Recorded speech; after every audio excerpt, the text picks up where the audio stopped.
नमस्कार। सौरभ द्विवेदी नाम है हमारा और आप देखना शुरू कर चुके हैं लल्लन टॉप शो। खबरें कई हैं। राजनीतिक दांवपेच के काट में किसी नेता का राज्यसभा जाना खबर है। सुप्रीम कोर्ट का वेश्यावृत्ति पर दिया आदेश भी खबर है। खबर तो आईएएस अधिकारी के श्वान का स्टेडियम में टहलने जाना भी है। सारी खबरें बारी बारी बताएंगे, पर उससे पहले जरा कैलेंडर पर नजर डालिए। आज तारीख है 26 मई। ठीक 8 साल पहले नरेंद्र मोदी ने बतौर प्रधानमंत्री देश के 14वें प्रधानमंत्री के तौर पर शपथ ली थी। देश में पहली बार किसी गैर कांग्रेसी सरकार दल की पूर्ण बहुमत की सरकार बनी थी। तो तमाम खबरों के साथ आज सरकार के 8 साल के कामकाज का विश्लेषण भी जरूरी है, खास तौर पर ये दूसरे कार्यकाल के 3 बरस। तो बड़ी खबर में इसी पर विस्तार से बात करेंगे, लेकिन शो में सबसे पहले दिन का वीडियो।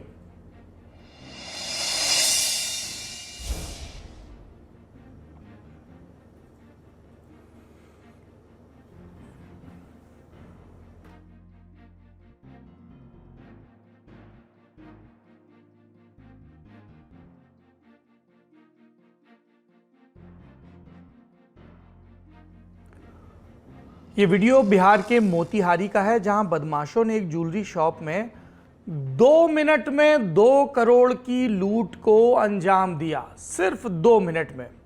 मोतिहारी के चकिया थाना क्षेत्र के रानीगंज मोहल्ले में देवीलाल प्रसाद ज्वेलर्स नाम से ये दुकान है।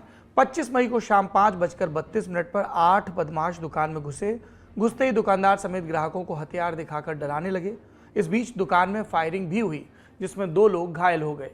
सिर्फ 2 मिनट के अंदर 120 सेकंड के अंदर अपराधियों ने गल्ले समेत दुकान के कई शोकेस खाली कर दिए और 5:34 पर फरार हो गए।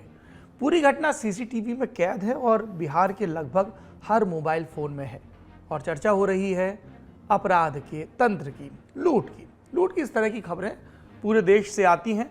अब सीसीटीवी कैप्चर करता है तो उस पर बात भी खूब होती है। यह दिन का वीडियो था। अब चलते हैं सुर्खियों की तरफ।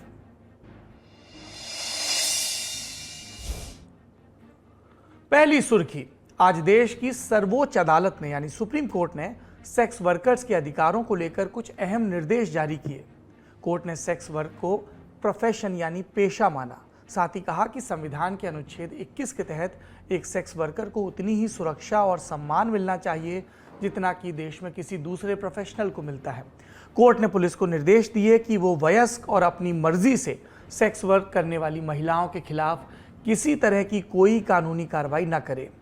ये भी निर्देश मीडिया के लिए है कि रेस्क्यू ऑपरेशन की रिपोर्टिंग करते वक्त सेक्स वर्कर्स की पहचान का खुलासा ना हो, उनकी तस्वीरें भी प्रकाशित ना की जाएं, ना ही उनके वीडियो दिखाए जाएं।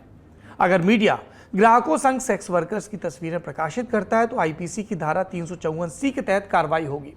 इस धारा में किसी महिला के प्राइवेट स्पेस में बिना उसकी अनुमति की तस्वीर खींचना या प्रसारित करना, इसको अपराध माना जाता है। दरअसल कोरोना के दौरान लॉकडाउन में सेक्स वर्कर्स को काफ़ी दिक्कतों का सामना करना पड़ रहा था और इसी सिलसिले में उन्होंने सुप्रीम कोर्ट में याचिका दायर की थी। इस पर सुनवाई justice L Nageswara Rao, justice BR Gavai और जस्टिस AS बोपन्ना की बेंच ने की।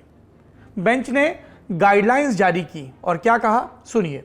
पहली गाइडलाइन, अगर किसी सेक्स वर्क वाली जगह पर छापा पड़ता है तो सेक्स वर्कर्स को ना तो गिरफ्तार किया जाना चाहिए और ना ही उनसे किसी तरह का जुर्माना वसूलना चाहिए।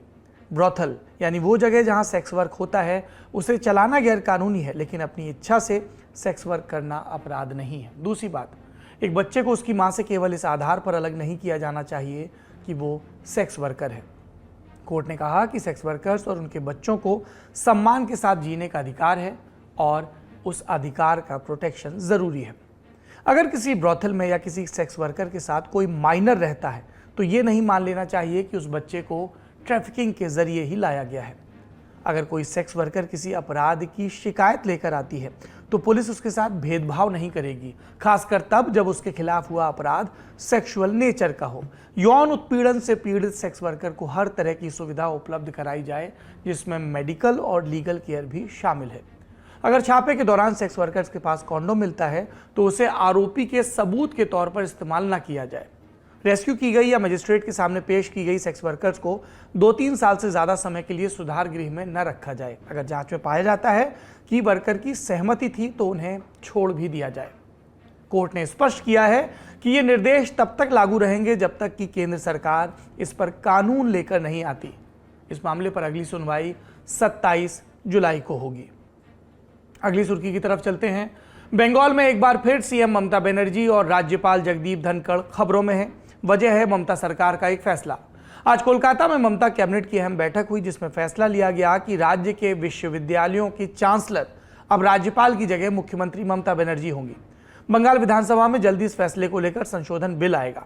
ममता सरकार के इस फैसले की जानकारी सूबे के शिक्षा मंत्री ब्रत्य बसु ने दी। माना जा रहा है कि इस फैसले के बाद ममता सरकार और राज्यपाल के बीच टकराव की संभावना बढ़ जाएगी। कुछ दिन पहले ही राज्य के विश्वविद्यालयों में कुलपति की नियुक्ति को लेकर राज्यपाल और बंगाल सरकार के बीच रस्साकशी की खबरें आई थी। ममता सरकार ने आरोप लगाया कि राज्यपाल जगदीप धनखड़ राज्य सरकार की सहमति के बिना कुलपतियों की नियुक्ति कर रहे हैं। मीडिया रप्टों की माने तो राज्यपाल से भविष्य में इस तरह के मामलों में हितों का टकराव न हो, इसलिए सरकार ये कदम उठाने जा रही है। बंगाल के अलावा तमिलनाडु की स्टालिन सरकार ने भी बीते अप्रैल महीने में राज्यपाल की विश्वविद्यालयों में कुलपतियों की नियुक्ति को लेकर एक बिल पास किया था, जिसके मुताबिक स्टेट यूनिवर्सिटीज में वाइस चांसलर की नियुक्ति का अधिकार राज्यपाल की जगह राज्य सरकार को दे दिया गया। कुछ और भी राज्य हैं जैसे गुजरात, तेलंगाना और कर्नाटक, जहां स्टेट यूनिवर्सिटीज में वाइस चांसलर की नियुक्ति का अधिकार राज्य सरकार के पास होता है। तीसरी सुर्खी यूपी की सियासत से। यूपी में समाजवादी पार्टी ने राज्यसभा चुनाव के लिए अपने तीसरे उम्मीदवार का ऐलान कर दिया। राष्ट्रीय लोकदल के अध्यक्ष जयंत चौधरी सपा आरएलडी गठबंधन के राज्यसभा उम्मीदवार होंगे। आज सुबह 10:33 पर जयंत की उम्मीदवारी को लेकर सपा ने अपने आधिकारिक ट्विटर हैंडल पर जानकारी दी। इससे पहले सियासी गलियारों में चर्चा थी कि डिंपल यादव को सपा राज्यसभा उम्मीदवार बना सकती है, लेकिन जयंत के नाम की घोषणा होते ही इन सब अटकलों पर विराम लग गया। सवाल ये कि डिंपल यादव का राजनीतिक भविष्य क्या है। तो एक और अटकल है कि आजमगढ़ की लोकसभा सीट से वो चुनाव लड़ सकती हैं, क्योंकि अखिलेश यादव 2019 में यहां से चुनाव जीते थे, लेकिन करहल से विधायक चुने जाने के बाद उन्होंने ये सीट छोड़ने का फैसला किया। आजमगढ़ वो जिला है जहां की सभी 10 सीटों पर समाजवादी पार्टी और उसका गठबंधन चुनाव जीता था। तो सपा वालों को लग रहा है कि अगर डिंपल वहां से चुनाव लड़ती हैं तो राह आसान होगी, पर याद रखिए ये कयास है, पुष्टि नहीं।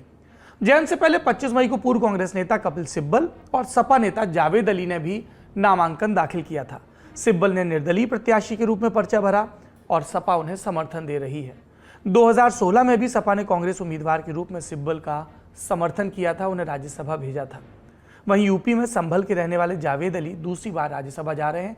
इससे पहले वो 2014 से 2020 तक राज्यसभा के सदस्य रहे। सपा के राज्यसभा में फिलहाल 5 सांसद हैं, जिनमें से 3 का कार्यकाल 4 जुलाई को खत्म हो गया। यूपी में कुल 11 सीटों पर चुनाव होना है। जो विधायकों की संख्या उसके हिसाब से 7 सीटें बीजेपी की कन्फर्म है, 3 सपा की कन्फर्म है। बची हुई 1 सीट के लिए दोनों पार्टियों में सियासी घमासान होगा, और जिनकी रुखसती हुई उसमें एक खास नाम बसपा के नंबर 2 सतीश चंद्र मिश्र का है, क्योंकि बसपा के अब एक ही विधायक हैं, तो ये मुमकिन नहीं है कि वो राज्यसभा में लौट पाए। भारतीय जनता पार्टी ने अभी तक अपने उम्मीदवारों के नाम का ऐलान नहीं किया है।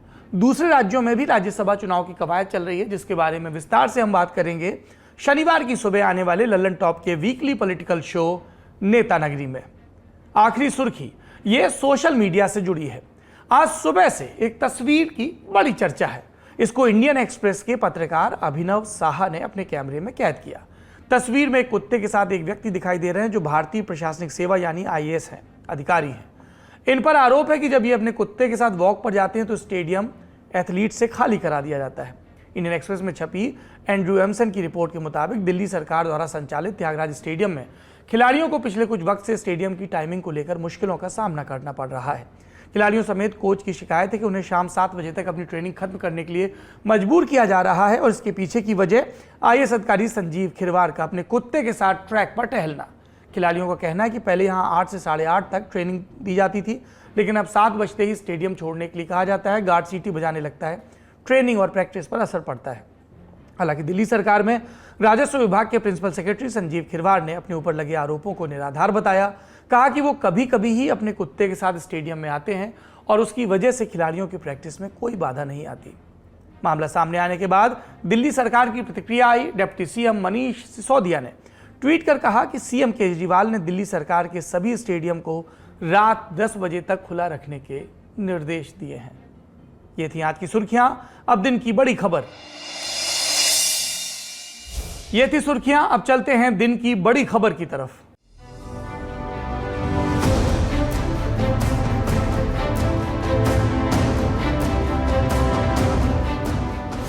Prime minister Shri Narendra Damodar Das Modi. मैं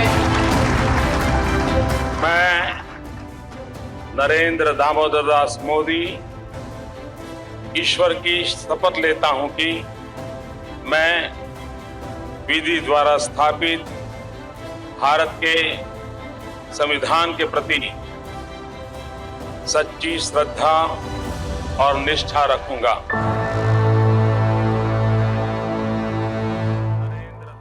26 मई 2014 इस तारीख को ली गई शपथ को आज 8 साल पूरे हो चुके हैं।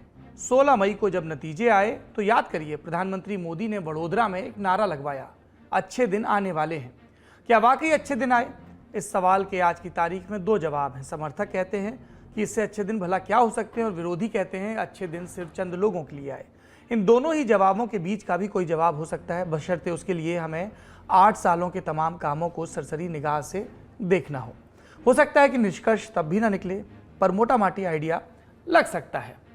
हम यहाँ ये भी नहीं कहते कि समूचे 8 साल को एक बुलेटिन में समेट लिया जाएगा, लेकिन समराइज तरीके से बात की जा सकती है। 8 साल के कार्यकाल को 8 बिंदुओं की कसौटी पर रख कर देखा जा सकता है। कौन से बिंदु हैं ये? रक्षा, विदेश नीति, अर्थव्यवस्था, स्वास्थ्य, शिक्षा, कृषि, महंगाई और रोजगार। रक्षा क्षेत्र से शुरुआत करें तो आपने प्रधानमंत्री मोदी के कई बयानों को सुना होगा। अक्सर कहते हैं राष्ट्र रक्षा सरकार की सबसे बड़ी प्राथमिकता है। वित्तीय नजर से देखें तो इसको लेकर काम भी हुआ। 2013-14 में जो रक्षा बजट 2,53,000 करोड़ रुपए का था, वो 2022-23 के बजट में 5,25,000 करोड़ तक का हो चुका है, यानी समय के साथ बढ़ोतरी हुई। इस दौरान राफेल S-400 मिसाइल की सुरक्षा प्रणाली समेत कई बड़े रक्षा समझौते हुए। राफेल पर विवाद भी हुआ, लेकिन बड़ी बात यह रही कि कभी किसी रक्षा सौदे में धांधली की बात साबित नहीं हुई। प्रधानमंत्री मोदी के सत्तारूढ़ होने के बाद वैश्विक स्तर पर हर तरह से चुनौतियां बढ़ी। पाकिस्तान के मोर्चे पर देखा जाए तो वहां कायदे से निपटा भी गया। पब्लिक प्लेस पर भी कोई बड़ी आतंकी घटना कश्मीर के बाहर नहीं हुई, लेकिन इन 8 सालों में सेना के ठिकानों को कई बार निशाना भी बनाया गया। हर बार पाकिस्तान को जवाब भी दिया गया। 2016 में हुई सर्जिकल स्ट्राइक हो या फिर 2019 के चुनाव से ठीक पहले हुई एयर स्ट्राइक, इसी के उदाहरण है। अनुच्छेद 370 को हटाने के बाद पाकिस्तान के साथ संबंधों में खटास लगातार बनी रही, लेकिन 2021 के साल में एक बड़ी सफलता मिली जब एक बार फिर से भारत पाक सीमा पर संघर्ष विराम लागू कर दिया गया। आए दिन होने वाली गोलीबारी या सीज फायर के बाद शांत हो गई, पर सबसे बड़ी चुनौती हमें पड़ोसी देश चीन से मिली। 1962 के युद्ध के बाद 2020 का साल वो रहा जब चीन से संबंध सबसे नाजुक दौर में पहुंचे। गलवान घाटी में हुए संघर्ष ने भारत चीन के बीच एक बड़ी लकीर खींच दी। आए दिन चीन की तरफ से सीमा पर अवैध निर्माण की खबरें आती हैं, जो भारत के लिए चिंता की बात है। सरकार की तरफ से चीन की हरकतों पर नजर रखी जा रही है, लेकिन अब तक उसका कोई मुकम्मल इलाज मिल नहीं पाया है, जिसका तोड़ विदेश नीति के जरिए भी तलाशा जा रहा है। अब बात दूसरे बिंदु की, यानी विदेश नीति की। मोदी सरकार का ये एजेंडा तो बिल्कुल क्लियर है। वैश्विक भलाई को आगे बढ़ाते हुए राष्ट्रीय हितों की हर हाल में रक्षा हो। LAC पर चीन की घुसपैठ का भारत ने जमकर विरोध किया, जोर देकर कहा सीमा पर यथास्थिति बहाल होने तक संबंध सामान्य नहीं होंगे। इसी कड़ी में भारत ने क्वाड ग्रुप, जिसकी बैठक बीते दिनों जापान में हुई, उसको प्रभावी बनाने के लिए पूरा समर्थन दिया। अमेरिका, ऑस्ट्रेलिया और जापान के साथ मिलकर चीन के खिलाफ रणनीतिक और आर्थिक कवच तैयार हो रहा है। मोदी सरकार में अमेरिका के साथ भारत की नज़दीकी भी दिखी। रूस की पुरानी दोस्ती का भी ख्याल रखा गया। जब रूस ने यूक्रेन में हमला किया तो अमेरिका समेत तमाम पश्चिमी देश रूस के खिलाफ खड़े हो गए। भारत पर भी खूब दबाव बनाया गया। पश्चिमी देशों की तरफ से धमकाए जाने के बावजूद भारत ने रूस के साथ अपने रक्षा, व्यापार और ऊर्जा संबंधों को तोड़ने से इनकार किया। इसके बरक्स जब भी पश्चिमी देशों के राष्ट्राध्यक्षों से बात हुई, तब शत्रुता समाप्त करने और क्षेत्रीय अखंडता पर जोर दिया। बाकी देशों के साथ अमेरिका को भी भारत के रवैये पर चिढ़ हुई, लेकिन आखिर में ये मानना पड़ा कि भारत को राष्ट्रहित की रक्षा के लिए रूस के साथ की ज़रूरत है।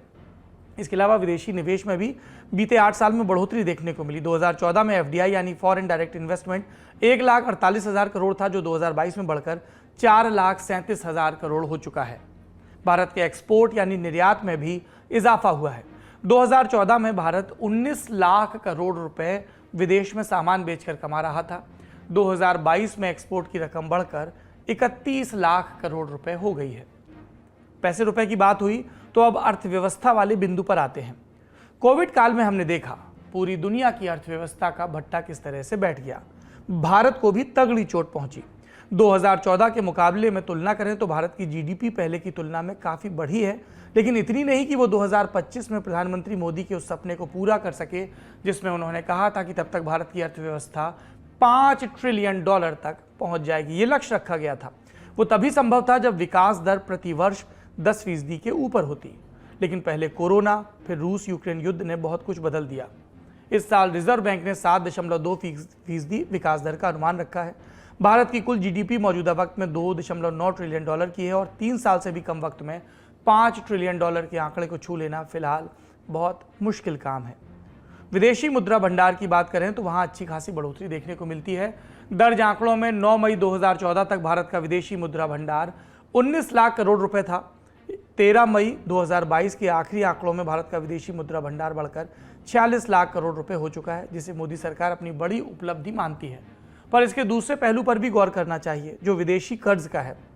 साल 2014 में भारत पर कुल विदेशी कर्ज $440 अरब का था। 2022 में उसमें इजाफा हुआ। आज की तारीख में भारत पर $614 अरब का कर्ज है। मौजूदा वक्त में भारत की सबसे बड़ी चुनौती दिन पर दिन डॉलर के मुकाबले रुपए का कमजोर होना भी है। 2014 से पहले $1 के मुकाबले रुपए की कीमत गिरकर 60 के आसपास पहुंच चुकी थी। तब प्रधानमंत्री पद के उम्मीदवार के तौर पर पीएम मोदी मनमोहन सरकार की तीखी आलोचना करते थे। आज $1 के मुकाबले रुपया ₹77.59 हो चुका है। विपक्षी प्रधानमंत्री के पुराने बयान वायरल कर उनसे सवाल करते हैं। इसके अलावा 8 साल के वित्तीय फैसलों की बात करें तो सरकारी बैंकों का विलय करना, सरकारी कंपनियों का विनिवेश, एयर इंडिया का बेचा जाना, LIC का IPO आना चर्चा के केंद्र में रहे। और फिर चर्चा होगी तो नोटबंदी की भी होगी। नोटबंदी और GST जैसे बड़े फैसले भी इन्हीं सालों में हुए। इन पर लगातार बहस जारी है, खासतौर पर नोटबंदी को लेकर, क्योंकि अब सरकार भी इसका जिक्र नहीं करती है और कहा जाता है कि जो अनौपचारिक अर्थव्यवस्था है उस पर इस फैसले ने तगड़ी चोट पहुंचाई, जिससे हम अब तक उबर नहीं पाए हैं। चौथा बिंदु स्वास्थ्य का है, जो किसी भी सरकार के लिए सबसे बड़ी प्राथमिकता होना चाहिए। शिक्षा और स्वास्थ्य। कोरोना के वक्त हमें इसकी अहमियत का नए सिरे से अंदाजा भी लगा। पहली लहर के दौरान सरकार ने सख्त लॉकडाउन लगाया, जान बची, लेकिन आजीविका का बड़ा संकट खड़ा हो गया। दूसरी लहर के दौरान ऑक्सीजन की किल्लत ने भारी क्षति पहुंचाई। एक्सपोज हो गया हमारा हेल्थ स्ट्रक्चर। हालात को सही तरह से न हैंडल कर पाने का आरोप केंद्र और राज्य सरकारों पर लगा। आलोचना भी खूब हुई। इसी दौरान उपलब्धियां भी मिली कुछ। भारत ने स्वास्थ्य के क्षेत्र में कुछ बड़े काम किए। PPE किट और टेस्टिंग किट जैसी दूसरी जरूरी चीज़ों के लिए भारत अन्य देशों पर निर्भर था, लेकिन अब भारत खुद बड़ी संख्या में इनकी मैन्युफैक्चरिंग करता है। वैक्सीन प्रबंधन में भारत प्रमुख उत्पादक देशों में से एक बना। बड़े पैमाने पर टीकाकरण का सफल अभियान चलाया गया। अब तक देश में 1 अरब 92 करोड़ से ज़्यादा डोज लगाए जा चुके हैं। इसके अलावा भारत ने दूसरे देशों की भी मदद की। बीते दिनों क्वाड की बैठक के दौरान अमेरिकी राष्ट्रपति बाइडेन भी पीएम मोदी के प्रयासों की सराहना करते दिखे। मोदी सरकार ने स्वास्थ्य के बुनियादी ढांचे में सुधार और मेडिकल रिकॉर्ड के डिजिटलाइजेशन पर भी बजट को बढ़ाया था। एम्स की संख्या में इजाफे के साथ 8 साल की एक बड़ी उपलब्धि आयुष्मान योजना को भी माना जाता है। इस दौरान सवाल भी उठते हैं। पीएम केयर फंड पर सवाल उठे। ये भी सवाल उठा कि एम्स तो खूब बना दिए गए, लेकिन क्या ये पूरी तरह से पूरे इंफ्रास्ट्रक्चर के साथ संचालित है? तो आलोचना के स्वर भी आते रहे। 5वां बिंदु शिक्षा के क्षेत्र से जुड़ा है। यहां सरकार की तरफ से किया गया सबसे बड़ा काम नई शिक्षा नीति को लागू करना है। 29 जुलाई 2020 को भारत सरकार की तरफ से नई शिक्षा नीति घोषित की गई। साल 1986 में जारी हुई शिक्षा नीति के बाद ये पहला बड़ा परिवर्तन था। जानकारों की राय में हर 10 से 15 साल में ऐसी नीति बनाई जानी चाहिए, लेकिन इस बार बनते बनते 34 साल लग गए। नई शिक्षा नीति को लागू करने के लिए केंद्र ने साल 2030 तक का लक्ष्य रखा है। शिक्षा संविधान में समवर्ती सूची का विषय है, यानी राज्य और केंद्र सरकार दोनों का अधिकार है। इसीलिए राज्य सरकारें इसे पूरी तरह माने ये जरूरी नहीं है। जहां कहीं टकराव वाली स्थिति होती है, दोनों पक्षों को आम सहमति से इसे सुलझाने का सुझाव दिया जाता है। नई शिक्षा नीति में कई बदलाव किए गए। हमने पहले भी विस्तार से इस पर बात की है। 6वां बिंदु कृषि का। 8 साल में कृषि के क्षेत्र में कई फैसले हुए। यहाँ तक कि कई जानकारों के मुताबिक किसानों को दी जाने वाली किसान सम्मान निधि तो चुनाव में जीत का आधार भी बनी। लेकिन सबसे ज्यादा चर्चा 3 कृषि कानूनों की रही, जिसे मोदी सरकार के सबसे बड़े और मुश्किल फैसले के तौर पर देखा गया था। 17 सितंबर 2020 को संसद में खेती से जुड़े 3 कानून पास किए गए, जिसका पंजाब के किसानों ने सबसे पहले विरोध किया और धीमे धीमे ये विरोध बढ़ता गया। केंद्र सरकार ने इन कानूनों को लेकर बड़े बड़े वादे किए, दावे किए, लेकिन किसान इस हद तक नाराज हो गए कि सरकार को बैकफुट पर जाना पड़ा। कृषि कानूनों की वापसी के लिए दिल्ली की सीमाओं पर 1 साल से ज्यादा समय तक आंदोलन चला। इस दौरान कई किसानों की मृत्यु हुई, लाल किले की घटना भी हुई। आखिरकार यूपी चुनाव से ठीक पहले सरकार को तीनों कृषि कानून वापस लेने पड़े और इसको लेकर भी सरकार की दूसरे पक्ष ने आलोचना की। किसानों की आय दोगुनी करने का जो सरकार का वादा था, उसको लेकर भी लगातार बहस चलती रहती है। 7वां और 8वां बिंदु, महंगाई और बेरोजगारी। ये फिलवक्त देश की सबसे बड़ी समस्या है और मोदी सरकार के सामने सबसे बड़ी चुनौती भी। खुदरा महंगाई दर 8% के आसपास चल रही है। सांख्यिकी मंत्रालय द्वारा जारी किए गए आंकड़ों के मुताबिक अप्रैल 2022 में खुदरा महंगाई दर 7.79% रही, जो बीते 18 महीनों का हाईएस्ट है। थोक महंगाई दर तो 25 साल के उच्चतम स्तर पर है, 14% को पार कर चुकी है, जो बीते 2 दशकों में सबसे ज्यादा है। सरकार ने इसको कम करने के लिए कदम उठाने भी शुरू किए। बीते दिनों पेट्रोल डीजल पर से एक्साइज ड्यूटी घटाई गई। गेहूं और चीनी के निर्यात पर भी रोक लगाई जा चुकी है ताकि दामों को कंट्रोल किया जा सके। सरकार ने विदेश से आने वाले सोयाबीन तेल और सूरजमुखी के तेल पर लगने वाली कस्टम ड्यूटी और सेस को भी 2 साल के लिए खत्म कर दिया है। ये सारी कोशिशें इसलिए ताकि महंगाई को कुछ थामा जा सके, पर अभी इसके बहुत ज़्यादा नतीजे ज़मीन पर दिखे नहीं हैं। 1000 रुपये का सिलेंडर अब भी चिंता की बात है। दूसरी सबसे बड़ी समस्या बेरोजगारी की है। कोरोना काल के बाद बेरोजगारी में बेतहाशा वृद्धि हुई। सेना की वैकेंसी ना आने पर युवाओं का गुस्सा भी खूब देखने को मिला। रेलवे में पदों को खत्म करने का भी विरोध हुआ। 2016 तक सरकार लेबर ब्यूरो रोजगार के आंकड़े जारी करती थी, जिसके आंकड़े अब नहीं आते हैं। प्राइवेट एजेंसियों की माने तो भारत में बेरोजगारी दर फिलहाल 7.8% है, जो 2014 के मुकाबले कहीं ज़्यादा है। ये वो 8 बिंदु थे जिनको हमने संक्षिप्त रूप में आपके सामने रखा। अच्छे दिन आए या नहीं आए, आ रहे हैं कि नहीं आ रहे हैं, उम्मीद है या नहीं है, इस पर चर्चा होती रहती है। अब इस चर्चा से आगे जाकर प्रधानमंत्री नरेंद्र मोदी को सुनते हैं। हैदराबाद में उन्होंने 8 साल के कार्यक्रम पर क्या कहा, कार्यकाल पर क्या कहा, सुनिए। तेलंगाना के लोग देख रहे हैं कि परिवारवादी पार्टियां किस तरह सिर्फ अपना विकास करती हैं, अपने परिवार के सदस्यों की तिजोरियां भरती हैं। इस परिवारवादी पार्टियों को गरीब के दर्द की, गरीब की तकलीफ की न उनको कोई चिंता होती है, न कोई परवाह होती है। इनकी राजनीति सिर्फ इस बात पर केंद्रित होती है, एक परिवार लगातार किसी भी तरह सत्ता पर कब्जा करके लूट सके तो लूटता रहे। इसके लिए ये लोग समाज को बांटने की साजिश रखते हैं। प्रधानमंत्री नरेंद्र मोदी ने अपनी सरकार के तमाम कामों को गिनाया तो विपक्ष के नाते कांग्रेस ने 8 साल 8 छल के नाम से एक बुकलेट जारी की सरकार की आलोचना करते हुए। सुनिए कांग्रेस की प्रतिक्रिया। मोदी सरकार को आज 8 साल पूरे हो चुके। 8 साल 8 छल, भाजपा सरकार विफल। साथियों, 8 साल पहले मोदी जी ने जो नारे दिए थे उन पर जरा आज 8 साल बाद निगाह डालिए। बहुत हुई महंगाई की मार, अब की बार मोदी सरकार। बहुत हुआ किसानों पर अत्याचार, युवा बेरोजगार, पेट्रोल डीजल की मार, रुपये पर डॉलर का वार, अब की बार मोदी सरकार। आज 8 साल के बाद सभी नारों की, वादों की, जुमलों की समीक्षा करें तो मोदी सरकार की प्रत्येक नाकामी उनके द्वारा दिए गए वादों, नारों और जुमलों के अंदर आपको देशवासियों साफ दिखाई पड़ेगी। विपक्ष भी मोदी सरकार को सबसे ज्यादा महंगाई और रोजगार के मोर्चे पर ही घेरता है, जिसका सीधा संबंध अर्थव्यवस्था से है। ऐसे में अब अगले 2 साल मोदी सरकार के लिए सबसे ज्यादा फोकस उनका अर्थव्यवस्था को सुधारने पर रहे, यही सब विद्वानों का कहना है। महंगाई सुधरे, रोजगार की समस्या सुधरे। चीन के मुकाबले बाकी दुनिया की पसंद भारत है। विशेषज्ञ मानते हैं मंदिर, मस्जिद और ऐसे तमाम विवादों से दूर सरकार का पूरा फोकस आर्थिक विकास, आय में सुधार, समावेशी वृद्धि और दूरगामी रिफॉर्म्स पर होना चाहिए। अंग्रेजी में एक कहावत है, you can not preach religion to empty stomachs. Hindi में कहें तो खाली पेट लोगों के बीच धर्म का प्रचार नहीं किया जा सकता। यानी पेट का भरा होना सबसे बड़ी बुनियादी ज़रूरत है। हमने आज आपको 8 साल की संक्षिप्त रिपोर्ट कार्ड दिखाई। विस्तृत रिपोर्ट जानना चाहते हैं तो आप इस बार का इंडिया टुडे मैगजीन का अंक ज़रूर पढ़ें। खूब जानकारी मिलेगी, मंत्रियों का रिपोर्ट कार्ड भी रहेगा। शो में आखिरी में कू की राय। सोशल मीडिया ऐप पर हमने सवाल पूछा, 8 साल का मोदी सरकार का काम कैसा रहा? मोदी सरकार के 8 साल काम कैसा? 43% ने कहा बहुत अच्छा, 27% ने कहा अच्छा, 18% ने कहा औसत और खराब कहने वालों की संख्या 12%। आज के शो में इतना ही। अपना और अपनों का ख्याल रखिए। शुक्रिया। शुभ रात्रि।